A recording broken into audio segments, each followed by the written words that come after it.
Bobby, what's been your favorite thing about today? Oh, my favorite thing about today, I went wake surfing with Malcolm this morning. Mm-hmm. It's always enjoyable. We were shredding very hard. So out here in Austin. Getting very gnarly, everybody. Yeah. And in Austin, it's Lake Travis, and you can wake surf. And that's been Bobby's biggest thing lately. Yeah. Do I look like a DJ right now? Yeah. Yeah. No, I don't know. You look like Indiana Jones DJing. As a DJ. Yeah. That's what I'm saying. I think it's cool. Like if you give it one hand, you know, hypes me up in my Kirkland signature. You know what I'm saying? Okay.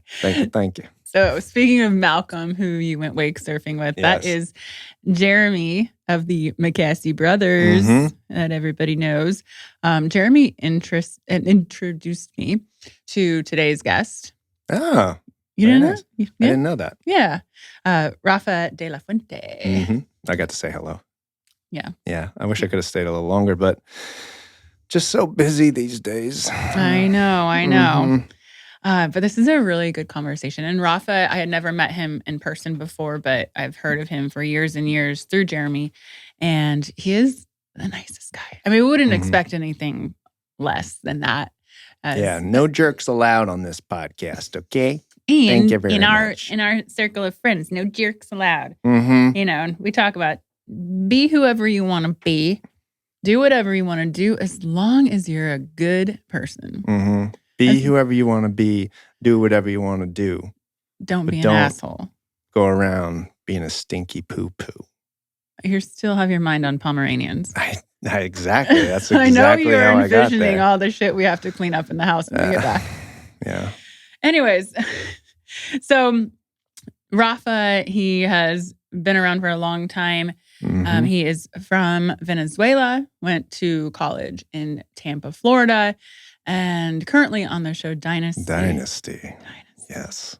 Yeah. Going on his last season, and ready for his new adventure, which he's excited about. And he is an advocate for the LGBTQA community and also an advocate for immigration. Oh, cool. So it's a really good conversation and a lot of good takeaways. So I am excited for everyone to listen to this.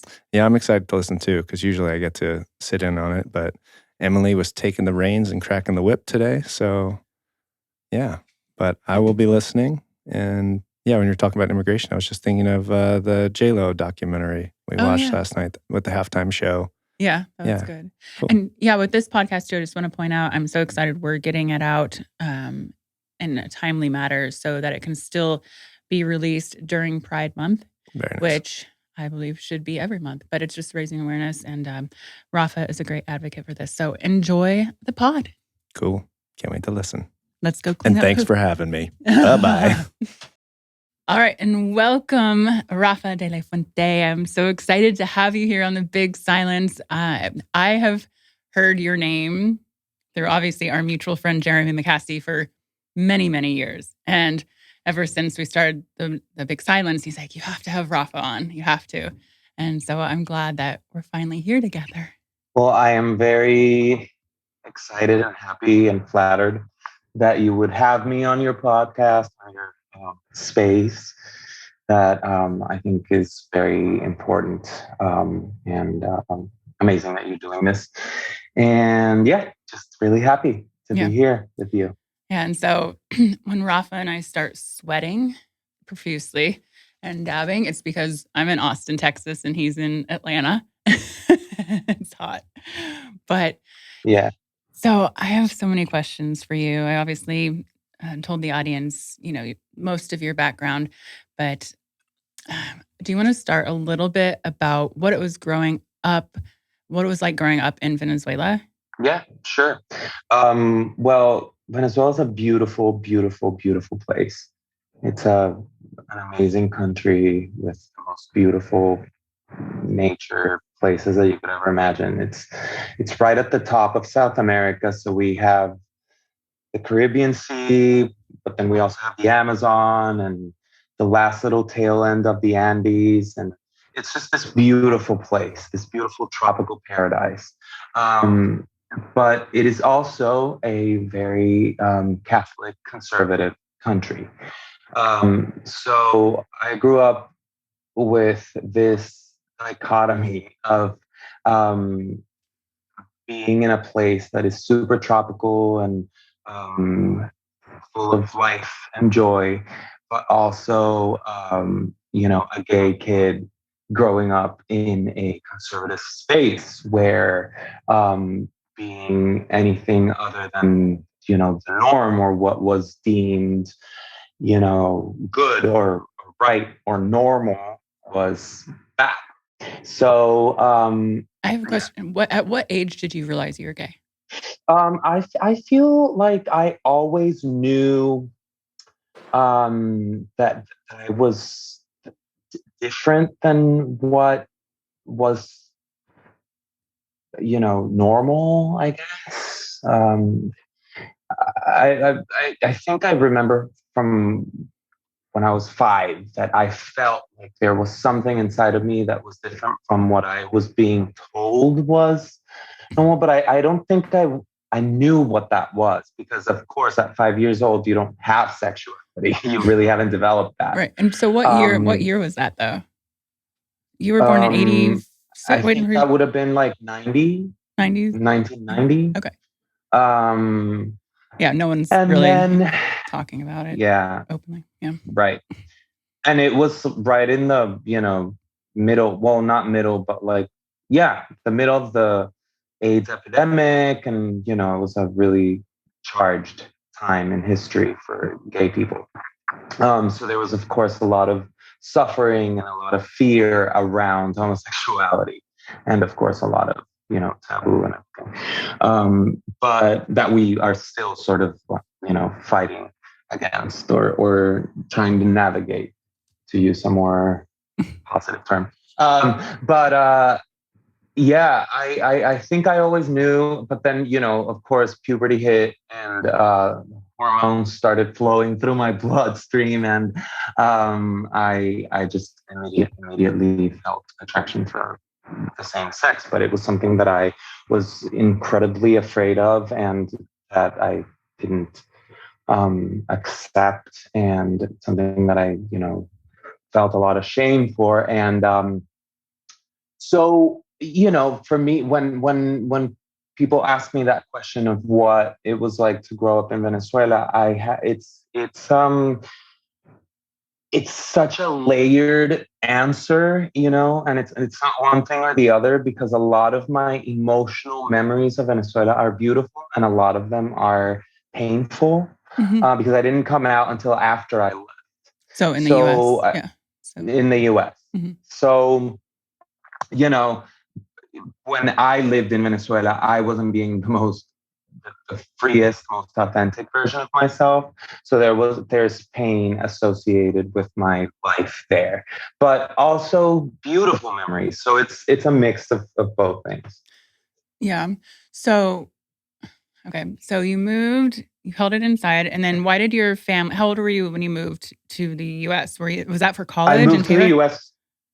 Yeah, I moved to the U.S. when I was 19. So I'm 35 now. So that's 16 years ago in 2006. I moved to the U.S. I went to college here. Moving away from home was kind of like the beginning of my self-discovery. Yeah. And so what did you feel like from Venezuela with the Catholic religion and then coming to the US, you had an ability to open up more, or you felt like there was a different experience or what was when you finally decided to say, hey, I'm gay? Yeah, I think part of what started happening was I was more exposed to different kinds of people, because I feel like I grew up in a space that was very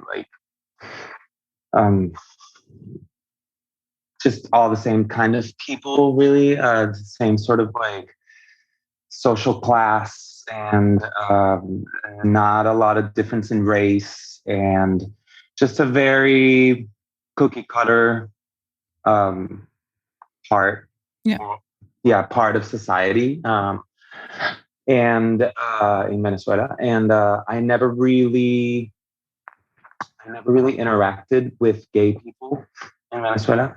I never had examples of people that were gay and were successful and happy, and not shamed for being gay, or I never saw anyone that I wanted to model my life after. You know what I mean? I never had any examples in my surroundings. And So I think that that's part of what started my process, just being exposed to more people, different kinds of people.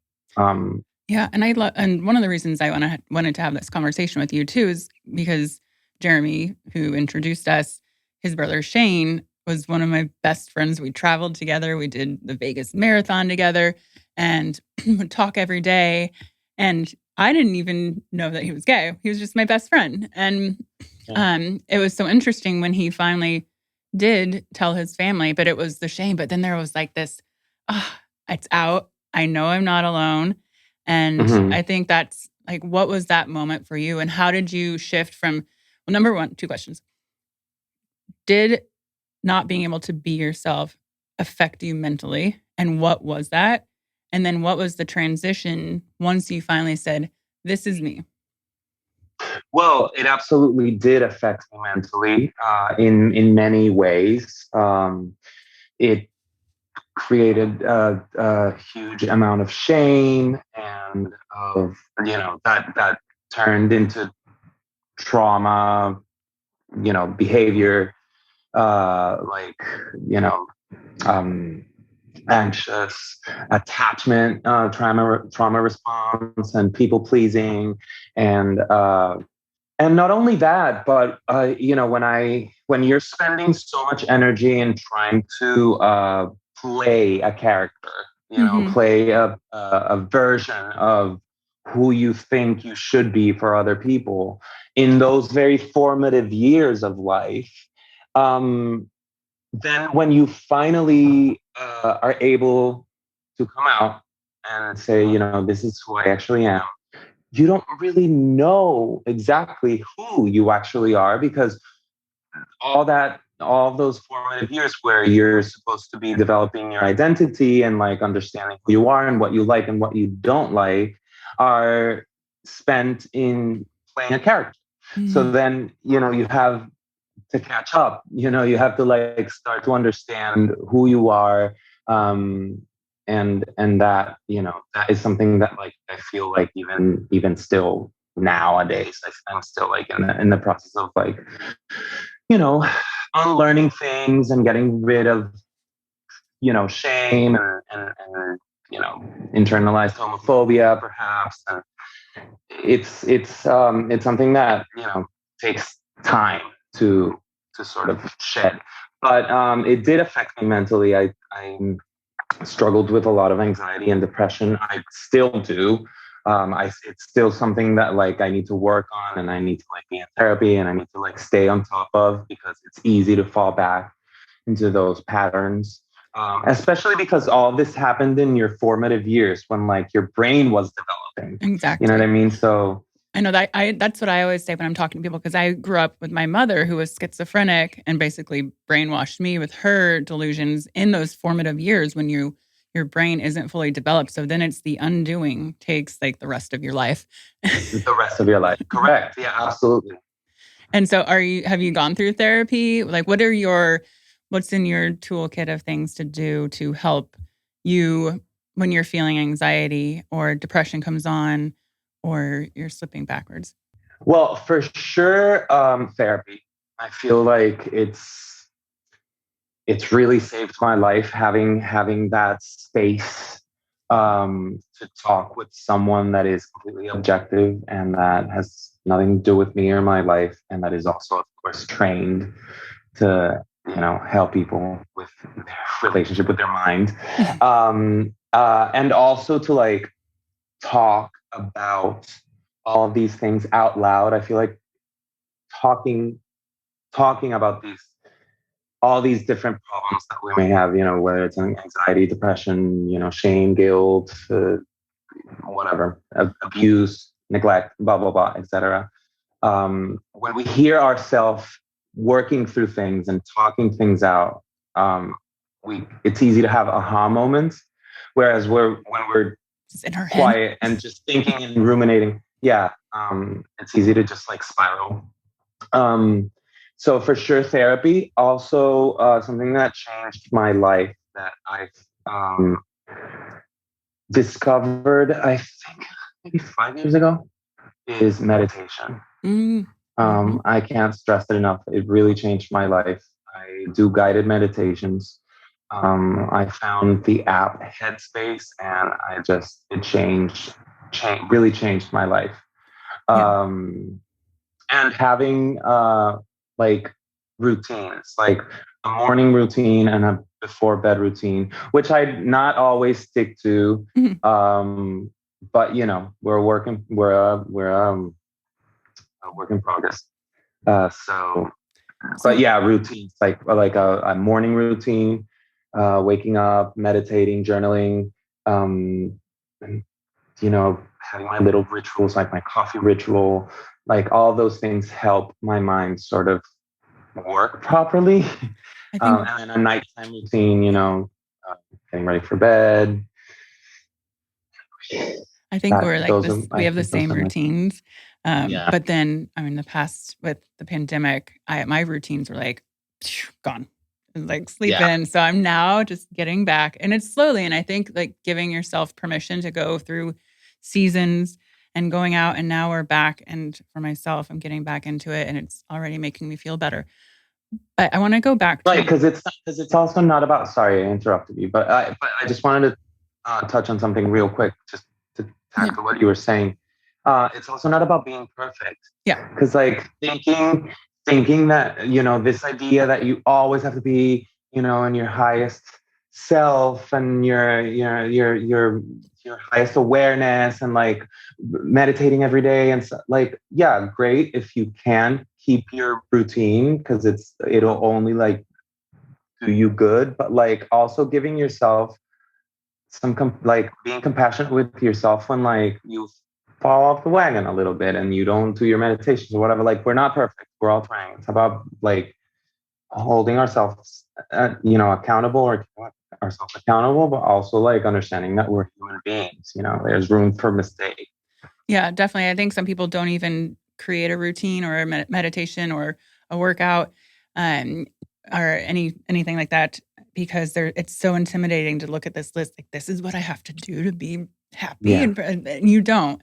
It's just the practices, you can fall off the wagon, and then you get back on. It's fine. And then you get back on. Oh, and for sure, working out is another one that helps me with my mental health. Yes, I want to get back to that, but before I forget this therapy question, and then we're going to talk about working out because that is really like why I got back into fitness was for my mental health. But going back to the therapy question, because I get a lot of questions from people like, that's another one. Where do I start? And then someone who is gay and coming out and wants to have a therapist, how did you go about finding the right therapist for you that would understand you? Well, I had a bunch of meetings with different ones. So it's just about a lot of people like have one or two therapy sessions with one therapist and they think that therapy is not for them. And maybe it's not that therapy is not for them. Maybe they were just not talking to the right therapist.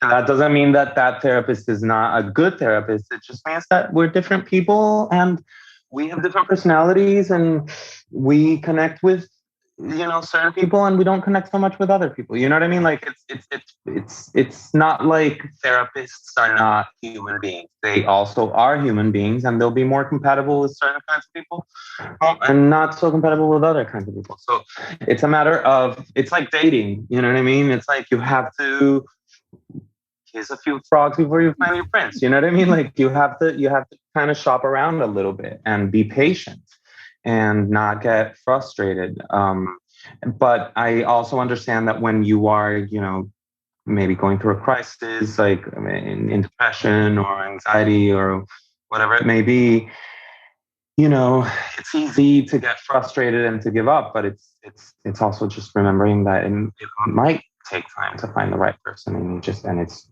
trial and error. Yeah. So I think I would just be patient.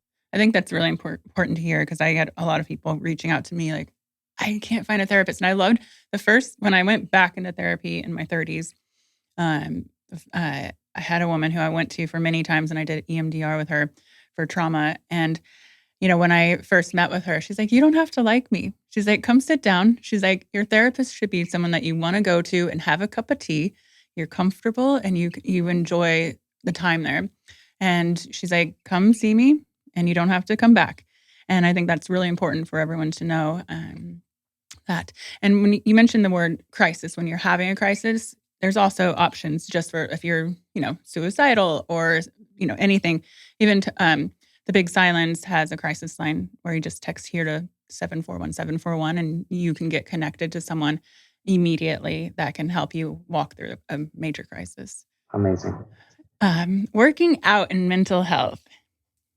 Let's explain your story with that. Well, I've always worked out. I did a little bit of sports growing up, and then I kind of didn't work out that much in college, and I started working out again real hard as soon as I graduated from college, because trying to have a career in entertainment, being an actor, I had to be in shape, and I gained a couple pounds in college, so I a couple. had to That's get back not in too shape. Bad. Well, not a couple. It was more like 40 pounds. Honestly, okay. I gained a lot of weight because that was like my first 2 years of college when I hadn't come out of the closet, and I was really, really, really depressed, and I would just like eat, burgers and quesadillas, fries, and the soft serve machine was my best friend, like literally. So I gained a bunch of weight, and then I slowly started losing the weight when I came out of the closet, and I feel better about myself because I wasn't emotionally eating so much. But then I really started working out hard, and I found that after I got over the first few weeks of getting, in shape, where like it sucks and everything hurts, and your cardio's not great, and your resistance and your strength is not quite there, and you kind of like struggle through the workout. After that, when I felt stronger and I felt, more fit, I started enjoying the workouts because I felt this sort of high and just like overall sense of well-being after working out, and that has just been the case ever since. I sort of enter in this like, well, first of all, it feels like a time in the day that is for me, that it's like non-negotiable. It's my time, and it's also kind of like a meditation, in a way, in a weird way, like an active meditation for me, where like I'm not thinking about anything. I'm just like there doing the workout. And especially if it's a hard workout, it's like I only focus on doing it and finishing it. So it takes my mind away from like, ruminating, which is kind of like my thing, overthinking. And then just the not adrenaline high, the endorphin high that you get. So it just balances out my neurotransmitters, and it makes me feel good, and it's just it does help me a lot. There's something in this conversation that made me think, and at Tone Up, we always say change is uncomfortable and you'll never regret a workout. But there's a correlation between being uncomfortable and discovering meditation and sitting with yourself, with working out and getting used to it. And I mean, this morning I went to go work out and I was like, I don't want to do this. But then afterwards, hey, I had all this energy. I was exhausted because I had my trainer here today and he just kicked my ass. But and then the other one is therapy. Like therapy is uncomfortable. And I think it's important to let everyone know like those things are uncomfortable, but the benefits that you get from them are more than if you stayed in the place and didn't do them. Right. And our brains are hardwired to seek comfort. So like you're gonna gravitate towards staying comfy, but no growth happens in you know when you're comfortable. You just have to get out of your comfort zone and expand. Yeah. And that has been the case for me in every aspect of my life. Like whenever I wanted to get in better shape, you have to do the harder workout. You have to run more. You have to lift heavier. Whenever I want to improve any of my skills, well, you got to do stuff that is harder, that you haven't done before, that is more challenging, that is going to take longer hours of rehearsal, that is going to take more. Whenever you want to solve any sort of trauma situation, you have to go there. You have to access it. When you mentioned you do EMDR, I do it too. Well, I've done it too. And it's like, it's probably stuff that you've been suppressing, probably stuff that but that has stayed in that subconscious and it's running your life and it's like in your body. So you have to go there. You have to get uncomfortable. Yeah. So like, growth and evolution is a little painful, growing pains. It's just part of it. Yeah. No growth happens in the comfort zone. Exactly. And so Rafa mentioned EMDR and I mentioned EMDR. If you're like, what the hell is that? I did a podcast with Gabby Bernstein and she describes it way beyond how I can describe it.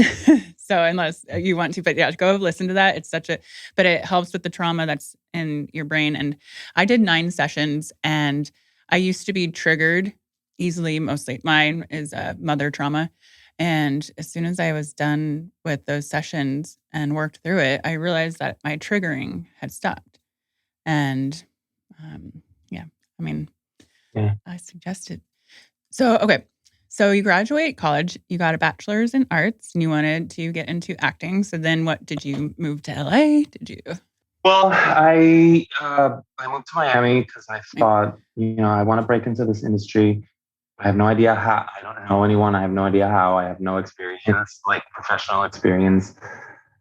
But I was like, well, I'm Latino. Spanish is my first language. Maybe I should try to break into the Latin industry, like the Spanish-speaking industry first, and sort of like get work experience there, and then I will go to LA and try to do, my crossover into the English-speaking market. Yeah, but didn't someone find you at your dad's office?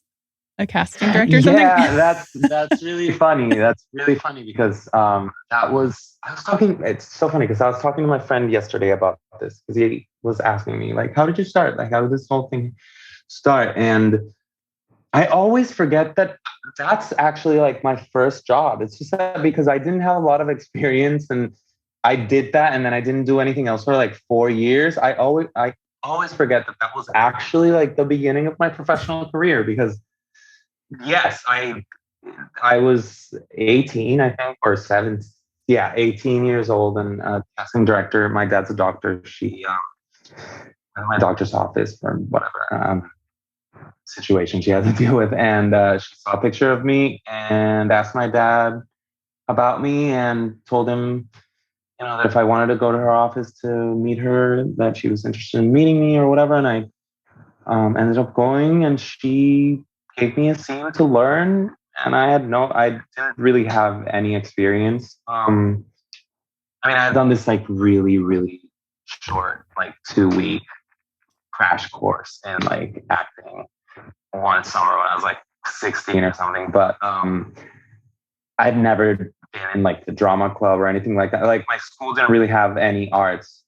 And but anyway, I guess like intuitively I knew what to do because I got the role. Yeah. And I just fell in love with I just loved it. Like it was my first time in like a network and like seeing the different parts of the wardrobe department and the hair makeup department and actors walking around. And it just seemed like such a cool work environment. And then like, I just loved it. I fell in love with it. So I decided to pursue it. But then I went to college. And then after college, I moved to Miami and I started, knocking on different doors. I had no idea. I didn't know anyone.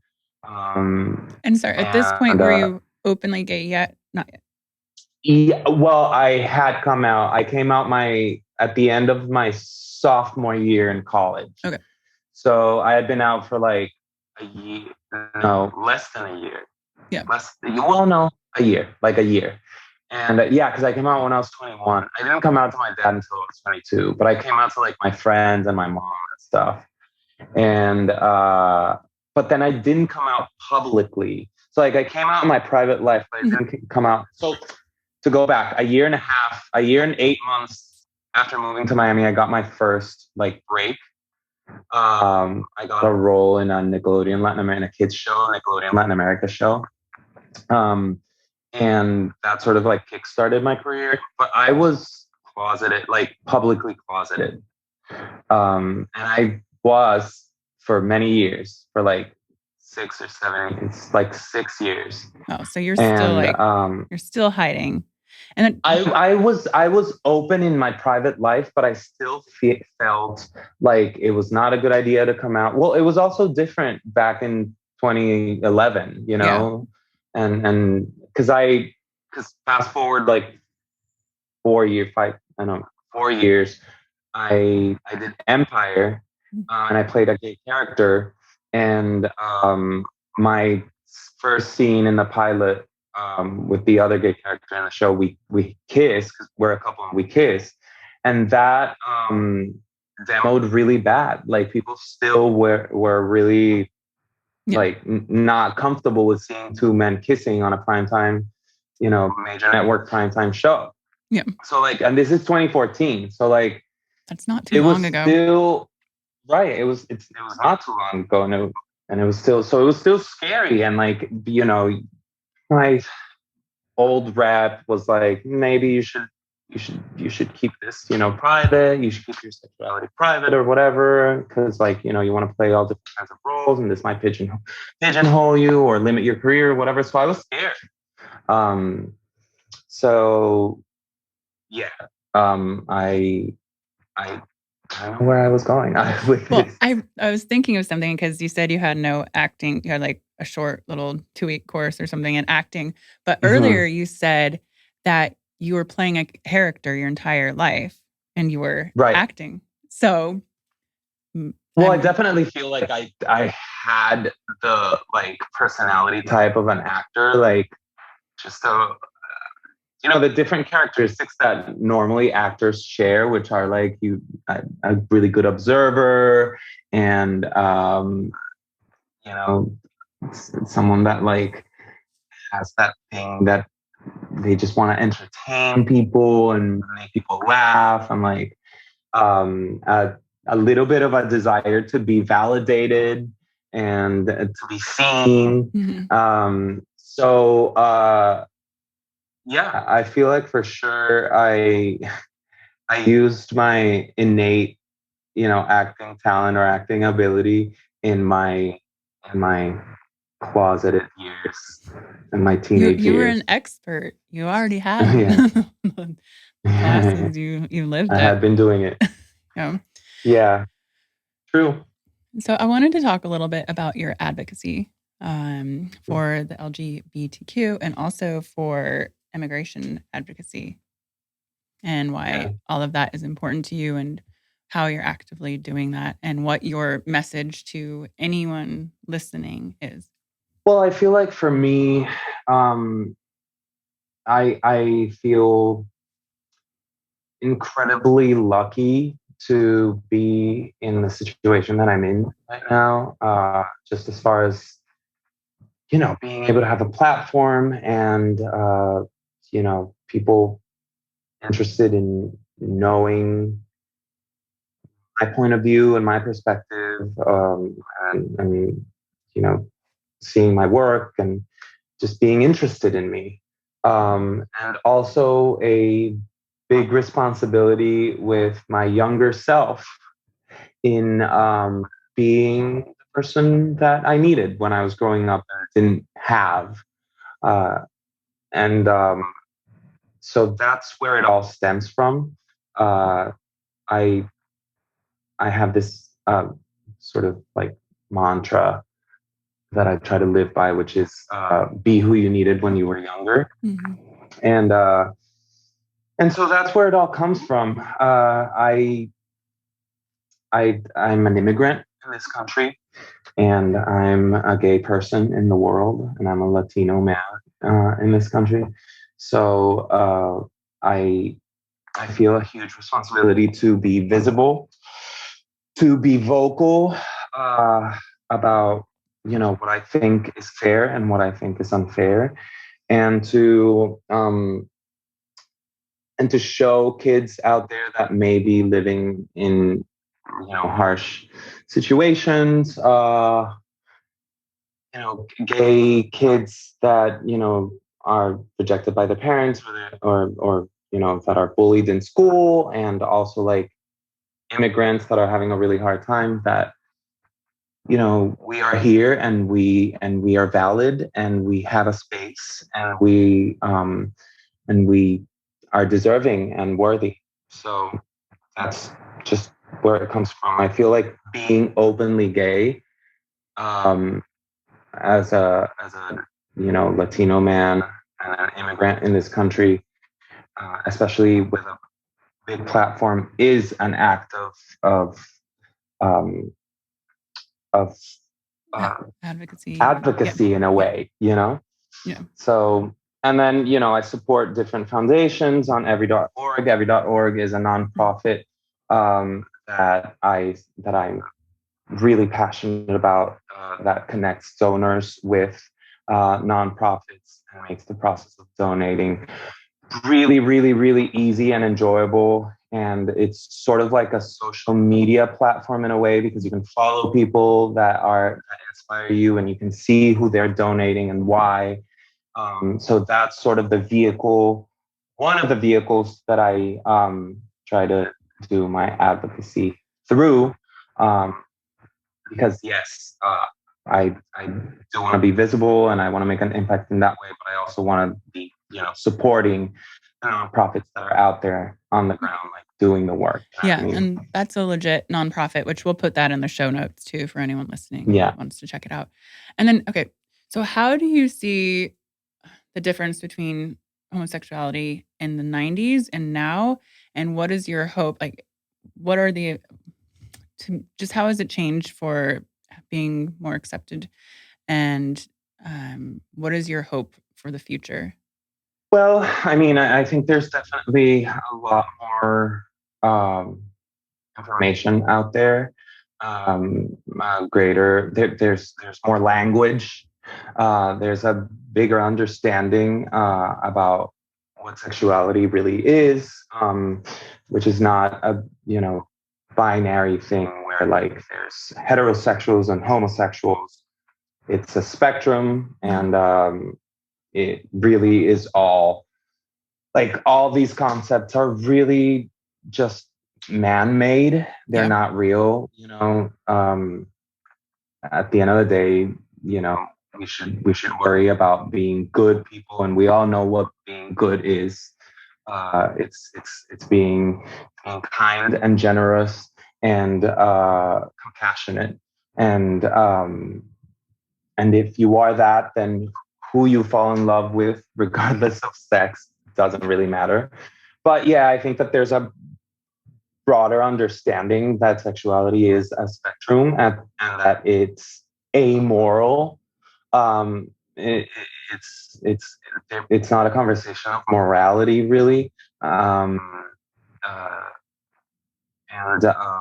well, I mean, as long as there's consent, obviously, but as long as uh, there is consent, it's amoral.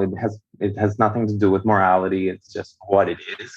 I do think that when there's progress, there is backlash. Mm-hmm. So we've made a tremendous progress, especially over the past 10, and even more dramatically in the past 5 years, especially with the conversation about gender and giving light to the transgender community and to the non-binary community.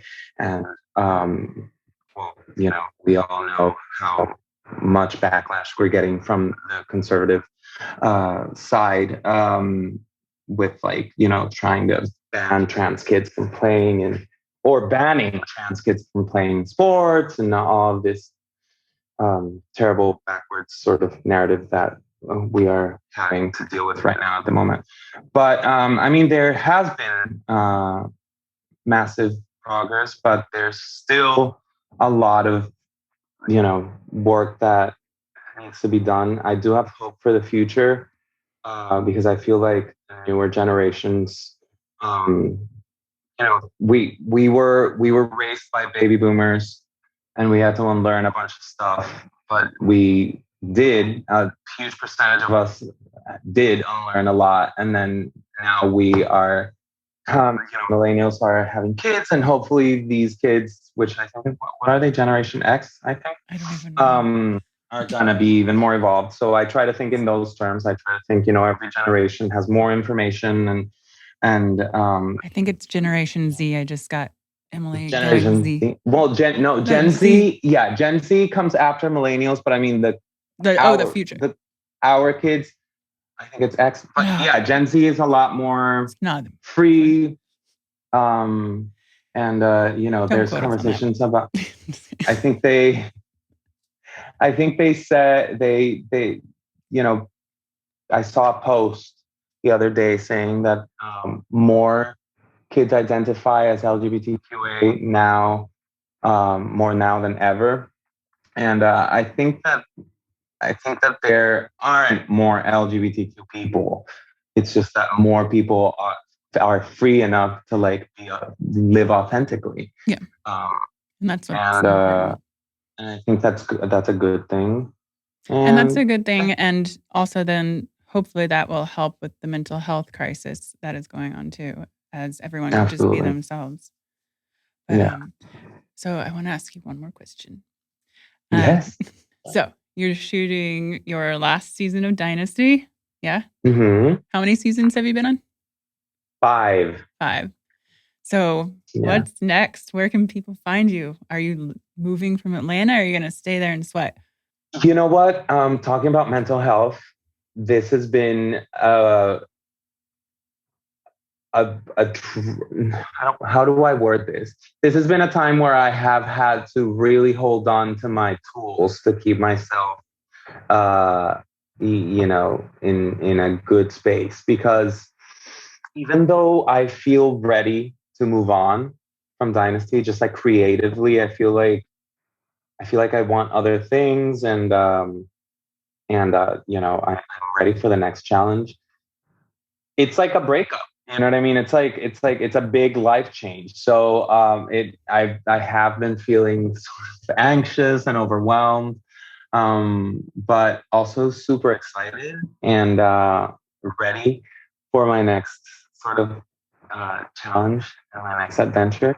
At the moment, I'm being trying to enjoy my last 2 months of shooting Dynasty, and I'm gonna take a little break just to shed my Dynasty skin and regroup and figure out what I want. And I think I'm gonna be back and forth from LA. There's a ton of things that I want to do out there, and just as far as me as a creative, not necessarily an actor, but there's projects that I want to develop that I've been wanting to develop, but I've been so busy with Dynasty. And I don't know. I don't know exactly what's going to happen, but I'm really excited about it. I love not knowing necessarily what the future is, but just feeling change is good to me. I get excited for change. Some people live in fear of change, but there's time for growth. There's time for other passions. I'm all for one to keep moving, and it's exciting and scary at the same time. Yeah, it is exciting. It's it's been 5 years of being in a successful show, and it's also a long season. It's a 22 episode season, so we shoot pretty much all year. So it's it's been great to have that stability. Mhm. And it's a little bit daunting to like get out back into the world and, you know, the audition grind and but mostly exciting, to be honest, because I feel like I really want to stretch my acting muscle, and I want to play another character. I've been playing the same character for 5 years, so I'm really excited about the possibilities. I'm really welcoming and embracing change at the moment. Yeah, I love that. And I know you are going to do great. And I can't wait to see what you're doing next and keep Thank following you. And thank you for spending this time with us and sharing your It's my wisdom. pleasure. I appreciate it. I really appreciate you brought me onto your podcast. I really appreciate that you're doing this. I feel like we need more spaces like this that we have, the better. I I grew up in a household that was very like, we don't talk about these things. We don't talk about mental health. We don't talk about this. We don't talk about that. And I feel like the best thing that we can have is community and being able to like not be shy and ashamed of our humanity. If we can just like share our human experience and realize that we're all going through the same things and we're all sort of like trying to figure out and a lot of our issues. Yeah, it's part of the healing too. Yeah. I appreciate you, Karena. Thank you so much for having me, and I'm available to come back on whenever you want. The big silence.